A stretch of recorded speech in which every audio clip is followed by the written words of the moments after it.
quand ça arrange et arrange d'un côté quand ça dérange.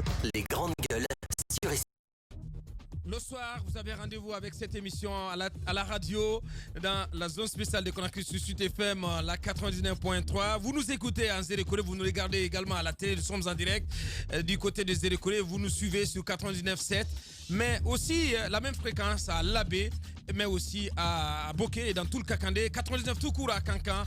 Merci de nous choisir. Vous connaissez toujours les 4 canaux par lesquels donc nous joindre ici, nous faire parvenir vos réactions dans cette émission. La une, je le disais tantôt, cette date, le 28 décembre 2019, annoncée hier lundi par Maître Salif Kébé, à laquelle la CENI se propose de pouvoir tenir les prochaines élections législatives en Guinée. Une proposition de date loin d'être le fruit d'un consensus, loin s'en faut, mais plutôt source de casus belli au sein de la Commission électorale nationale indépendante. On en parle abondamment dans la deuxième partie de cette émission avec notre invité, maître et plutôt monsieur Amadou Damaro Camara, chef de la majorité présidentielle à l'Assemblée nationale. Et ici et maintenant, nous allons le recevoir, notre invité, monsieur Mamoudou Diané, directeur général du guichet unique du commerce extérieur.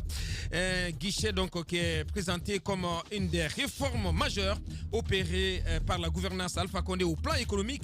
Il s'agit donc du guichet unique du commerce extérieur, une plateforme intégrée de facilitation, de simplification et de dématérialisation, d'anticipation sur les procédures, mais aussi, lit-on, de réduction des coûts dans le cadre des opérations dues au commerce extérieur. Comment fonctionne-t-il ce guichet unique du commerce extérieur? Quelles en sont la pertinence et l'opportunité? Quels avantages pour les opérateurs économiques évoluant en Guinée et quelles retombées pour l'économie guinéenne? On en parle avec lui, il s'est déjà installé dans ce studio. Vous le voyez à l'écran, vous le découvrez, monsieur Mamoudou Diané, directeur général du guichet unique du commerce extérieur. Avant de lui donner la parole, quelques réactions très rapidement. Bonjour les GG, Baldé Mamadou Moussa, depuis Symphonia Centre, une personne qui a juré devant toute une nation de respecter, de faire respecter scrupuleusement une constitution qu'il tente aussi à remettre en cause ou à dire cette même constitution est illégitime. Si cette constitution n'est pas légale, cela veut dire que eux aussi ne sont pas légaux. Alpha, vous avez plus à gagner si vous faites respecter votre engagement face à Dieu. C'est donc Mamadou Moussa Baldé qui nous envoie ce message. D'autres réactions. Bonjour, votre invité d'aujourd'hui est l'un des artisans qui a fait que Alpha Condé a géré le pays de cette manière. Message donc qui n'est pas signé. Bonjour les GG, vous oubliez qu'il n'y a plus d'opposition dans notre pays. Je rejoins Moussa Moïse et Tamba. Merci, c'est Marc Guilavogui de Pikipé qui nous envoie ce message. On poursuit toujours avec ses auditeurs. Bonjour les GG, bonjour à tous. La date du 28 décembre annoncée par l'institution indépendante nous montre le manque de crédibilité de cette institution. Quoi qu'il arrive, le projet satanique du clan RPG ne marchera pas à moule en fait. C'est Baldé qui nous envoie ce message. Et d'autres réactions très rapidement avant de donner la parole à notre invité. Et deux dernières. Et puis on lui donne la parole cette fois-ci du côté de RPG Arc-en-Ciel avec Sekounana. Sekounana Silla qui nous écrit: la Guinée est à un tournant décisif de son histoire. Mieux que quiconque, il appartient au représentant légitime qu'est le président de la République de donner des orientations sur n'importe quel domaine de la vie nationale en conformité avec les lois. Heureusement que la Guinée n'est pas celle qui existe dans les analyses superficielles, passionnées et dirigées de certains journalistes. On respecte aussi votre opinion, monsieur Sekounana Silla du RPG Arc-en-Ciel. Oui, ça crépite au même moment. Toujours RPG Arc-en-Ciel, Corboya qui nous dit ceci: cette opposition est en perte de vitesse, totalement paniquée. Elle peine tout en noir. Elle fait semblant de vouloir y aller à des élections. Or, elle ne veut même pas. En effet, le Sphinx, son excellence, le professeur Alpha Condé, est serein. Bref, le jour où ils trouveront sur place le peuple de Guinée, ils seront humiliés dans les urnes et leur RPG Arc-en-Ciel sortira vainqueur. On s'arrête là. D'autres réactions, on les prendra un peu plus tard. On s'intéresse à notre invité. Bonjour à vous, monsieur Diané. Bonjour Abaka. Bienvenue dans notre émission. Merci. Merci. On va faire le déplacement. Moi, je veux juste introduire en disant que je vous ai rencontré à Washington en 2014-2015. Vous travaillez assez bien, un bon job, une situation financière et sociale assez acceptable pour ceux qui connaissent un peu la situation de nos diasporas à l'étranger. Alors, on laisse tout cela et on rentre au pays quelles sont les garanties, les conditions, les critères sur lesquels vous vous êtes appuyé pour dire tiens, je peux venir en Guinée. Qu'est-ce qui vous a motivé? Qu'est-ce qui vous a motivé? Ne faire dites le pas choix que de c'est le venir patriotisme. Servir la nation. Non, Vous connaissez la réponse. Je connais la réponse. C'est pourquoi j'ai anticipé. Ne dites pas que c'est le patriotisme. Qu'est-ce qui a bien prévalu à cela? Ça n'a pas de prix d'être chez soi et contribuer sa modeste juste façon d'aider au développement de son pays. Donc pour moi, ma modeste contribution à la Guinée n'a pas de prix. D'accord. Donc vous pouvez interpréter comme vous le voulez, Bien. si c'est le patriotisme ou pas, mais ça n'a pas de prix. Et la question la plus importante au monde, c'est souvent qu'est-ce que nous faisons pour les autres. Donc quand il s'agit de son pays, de sa nation, ça n'a pas de prix. Sans vouloir être indiscret, nous savons que dans la typologie des organes que nous avons auprès de l'État, il y a certains qui se fixent leur mode de fonctionnement, leur salaire, tout ce qui va avec. Est-ce que vous avez cette autonomie de gestion, cette autonomie administrative et financière, vous? Ou est-ce que vous êtes arrimé sur la grille salariale du fonctionnariat? Il faut rappeler que c'est une direction du ministère du budget. Hein. Oui, donc peut-être il est important de vous faire un petit rappel. Oui, effectivement. Par rapport à la mise en place du guichet unique de commerce extérieur.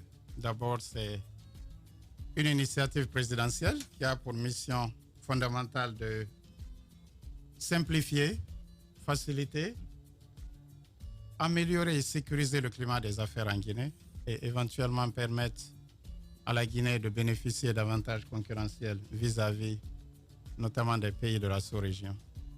Et cette initiative est aussi conforme à toutes les recommandations de l'OMS, Organisation mondiale du commerce. L'OMC. L'OMC, du moins. Et de la Banque mondiale Doing Business et toutes les autres organisations. Et le 7, je pense que c'était le 7 juin l'an 2017, par décret présidentiel, il a été institué un guichet unique électronique pour les formalités, procédures et opérations du commerce extérieur sous forme de service public. Oui. Et le GUSEG, en abrégé, est sous l'autorité du ministère en charge du budget. Donc, le 6 février, l'an 2019, l'État guinéen et le groupe Web Fontaine ont signé une convention de 5 ans. 5 ans après ça, bien sûr après un appel d'offres international. Et il est question que ça revienne dans le portefeuille de l'État dans 5 ans, à l'image de la Côte d'Ivoire. Non, pas dans 5 ans, c'est le Web Dans Fontaine. 5 ans, Pendant 5 ans, c'est Web Fontaine qui pilote. Exactement. Dans 5 ans, c'est Web Fontaine. Mais on va rentrer dans les détails. Dans les détails. Et le 3 septembre, il y a quelques jours, le lancement officiel a été fait sous le haut patronage de son Excellence, Monsieur le Président de la République, professeur Alpha Condé. Et donc, c'est une plateforme neutre, c'est-à-dire pas de parti prise, transparente. Vous pouvez le constater. Ouais. On a envie de savoir. Je voulais savoir de quel besoin procède cette réforme. De quel constat est-on parti au niveau de l'État pour se dire, tiens, on a besoin de mettre en place un guichet unique du commerce extérieur. On sait que ça résout quel problème? Dans la nomenclature des démembrements fonctionnels de l'État, il y a la DDI, DDE, il y a d'autres entités qui interviennent en ce qui concerne le commerce extérieur. De quoi procède le besoin d'aller à cette réforme, de mettre en place ce guichet? La direction de DDI, DDE, c'est juste un component. Maintenant, pour répondre, un composant. Un composant. Pour répondre à votre question, la vitesse à laquelle le monde entier, nous considérons le monde entier comme un gros village. Et nous partons, la technologie va à une certaine vitesse qu'on ne peut pas mentionner. Et nous ne pouvons pas nous permettre de ne pas se mettre en ligne. On commence maintenant ou demain, on n'a pas le choix. Il faut le commencer dès maintenant. Donc, c'est une réforme majeure, de mon point de vue, qui ne s'est jamais passée d'abord en Guinée, en termes de commerce international, qui nécessite bien sûr un changement de comportement de tout un chacun. DDI, comme le disait Tamba, c'est juste One Piece, parmi tant d'autres.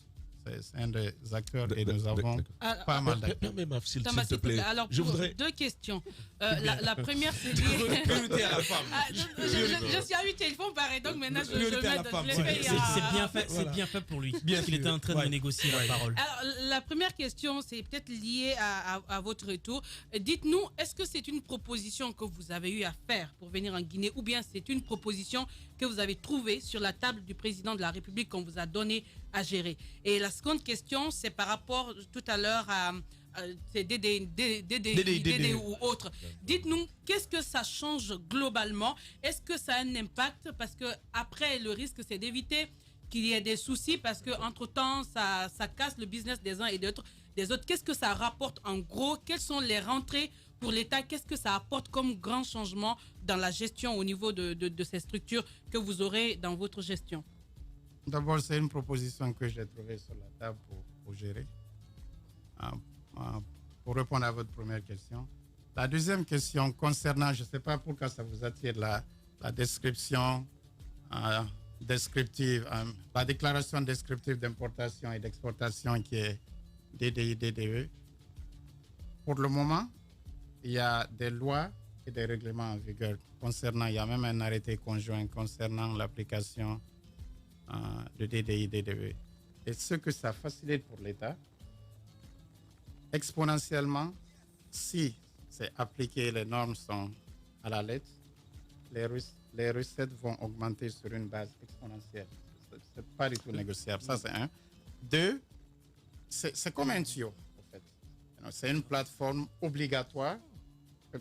Je pense qu'il y a Un passage une obligé. nuance. Un passage Voilà. obligé. Un passage obligé où tous les permettant un échange intelligent et sécurisé entre toutes les parties, c'est-à-dire le secteur privé et public. Et je considère que les DDI, le traitement des DDI, qui est un traitement majeur, ça résout pas mal de problèmes. Non seulement ça résout le problème des opérateurs économiques parce que ça simplifie toute la procédure. C'est comme une solution, on prend un plateau d'or, on fera une solution. Non, mais en français facile. Je veux pas Justement, C'est ces détails. C'est important. Ces En français facile. oui, ces détails m'intéressent et je voudrais, comme le dit Abakar, que vous le donnez dans les détails beaucoup plus intéresse simples pour la l'opinion. compréhension Ouais. d'une certaine clientèle que vous avez dans votre portefeuille, c'est-à-dire les commerçants qui... Par exemple, on parle d'où- aux commerçants de Madina. Justement. Qui sont à l'écoute. Voilà, ça vient... D'où vient ma question? Il y a beaucoup de structures parallèles qui se sont développées dans le commerce extérieur et intérieur. Comment allez-vous pouvoir les mesurer? D'abord, les quantifier et les mesurer pour les attirer dans votre giron. Par rapport au commerce extérieur, tout ce qui est in and out, c'est-à-dire tout ce qui sort du pays, qui rentre du pays, d'abord c'est une obligation. Il n'y a pas d'alternative. Tout le monde est obligé de passer sur cette plateforme et échanger dans la plus grande transparence et dans leurs intérêts. Vous pensez avoir les moyens de contrôler tout ce qui a été mis en place du point de vue parallèle, comme je le disais? C'est énorme. Hein? L'informel, L'informel dessus. est très énorme. Hein? L'informel pèse. Ouais. Et nous avons commencé avec l'étude de l'existant pendant 3 mois. Quand nous sommes venus, il fallait mieux comprendre, faire des études de faisabilité, savoir ce qui existait. Nous avons identifié plus d'une vingtaine d'étapes. Par exemple, pour aller prendre une marchandise au port ou à la douane. Et ce que nous mettons en place, c'est prendre tout ce que nous faisons de manuel et essayer d'automatiser cela. Et Donc, digitaliser. Complètement digitalisé. Vous pouvez être assis, Roby, à côté de moi, connaissant votre déclaration et suivre l'état d'avancement. Le micro, voilà. Pardon, suivre l'état d'avancement, faire le paiement en ligne, faire toutes les opérations, toutes les transactions en ligne. Et vous venez seulement à la douane, seulement, par exemple, quand la quittance est prête. Alors, quels sont les avantages pécuniaires quand on sait que le commerçant joue généralement sur les bénéfices? Alors, dès lors que les taux de prélèvement atteignent un certain niveau, ils ont tout de suite l'intelligence les cheveux dressés de passer par ce chemin parallèle, j'en connais par exemple des personnes qui, quand il s'agit d'aller acheter de la marchandise à Dubaï, confient un bon paquet de dollars à des individus qui les transportent physiquement pour aller acheter. Ça leur permet de bypasser les banques, de bypasser tout ce qui est impôts et taxes et aller payer pour faire plus de bénéfices. Comment vous allez pouvoir mesurer et organiser tout ça, attirer tout ça vers vous? Oui, c'est mieux. Parce que la crise de confiance entre le commerçant et la banque, le commerçant et les institutions, elle est énorme. Hein? L'une des raisons que vous êtes là, en fait. Vous allez nous aider parce que ça, c'est un défi majeur qui nous incombe tous. Et nous avons besoin, nous avons déjà lancé la semaine passée avec la RTG. Aujourd'hui, nous sommes là. Nous allons communiquer, articuler de telle sorte que tous les opérateurs économiques prennent ça comme non seulement une solution, parce qu'en réalité, ça les arrange. Ça les arrange, ça simplifie toutes les procédures. Par exemple, pour répondre à votre question simple, je ne vois pas quelqu'un qui comprend la procédure et tout le traitement. Au lieu de passer par des personnes superposées ou par des personnes intermédiaires, n'a aucun intérêt, peut passer par la plateforme, non seulement payer moins cher. Qu'est-ce que j'appelle payer moins cher? Il n'y aura plus de ce que j'appelle les frais cachés. Quand vous avez 20 étapes, vous devez traverser toutes ces étapes. Et à chaque étape, il y a une administration qui est impliquée, directement ou indirectement. Maintenant, on vous donne l'opportunité de le traiter avec 3 options, c'est-à-dire vous pouvez passer par des personnes comme des transitaires, vous pouvez venir chez nous. Nous avons des internet cafés pour vous aider à traiter, faire le traitement. Vous pouvez faire en personne vous-même. Pour moi, ça n'a pas de prix. Non seulement ça les fait éviter le temps et il n'y a plus de va-et-vient. On ne descend pas en ville, on va en ville seulement quand c'est nécessaire. Et ça, une fois qu'ils reçoivent l'alerte en disant le bon à enlever est prêt ou la quittance est prête, vous pouvez maintenant aller à la douane. Par SMS, c'est ça? Mon ami. Par SMS? SMS ou email. Ou email. Ça dépend de la configuration. Allez-y, Tamba. Voilà, alors tout à l'heure, dès l'entame de votre propos, vous avez fait mention de doing business avec la Banque mondiale, des affaires, ouais. donc du climat des affaires globalement pris.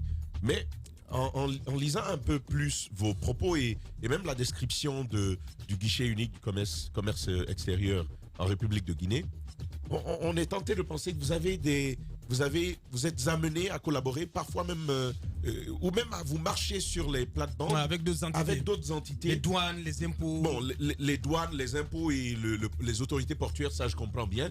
Mais prenons par exemple le cas de l'APIP. Okay. Prenons le cas du Conseil guinéen des chargeurs qui suit quand même les marchandises, tout le process au départ et à l'arrivée en République de Guinée, mais également le ministère des Investissements que conduit M. Curtis. C'est quoi les rapports? Est-ce qu'il arrive parfois qu'il y ait chevauchement entre ces instances? Pas nécessairement. Avec l'APIP, c'est pour la création des entreprises au sein de la Guinée. Certes, il y a des croisements entre l'APIP et nous concernant, par exemple, les codes NIFP et les données de base. Mais à part cela, il n'y a pas d'autres croisements. Okay. Le Conseil des Guinéens des chargeurs, c'est nos partenaires. Nous faisons parallèlement. Parce que quand j'ai lu ça, j'ai cru que vous faisiez. Nous avons pas mal de croisements ensemble. Parce que nous travaillons de pair, au fait. Bien. Les limites, nous avons l'aspect général, au fait.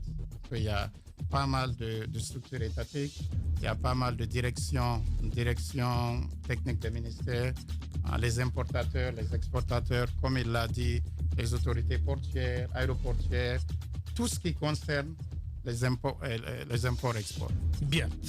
Monsieur Mamoudou Diané, directeur général du guichet unique du commerce extérieur, il était avec nous pour nous parler de cette réforme qui est présentée comme une réforme majeure de la gouvernance à Alpha Condé. On aurait aimé tant savoir sur ce guichet unique, mais le temps nous est compté. Merci à vous d'être passé dans cette émission. On marque une pause pour nos conseils achats, pour nos obligations commerciales. On revient avec notre invité politique. Merci. Radio Express, les grandes gueules. Leur spécialité, c'est la démesure totale. Tant qu'ils ne changeront pas, nous ne changerons pas non plus.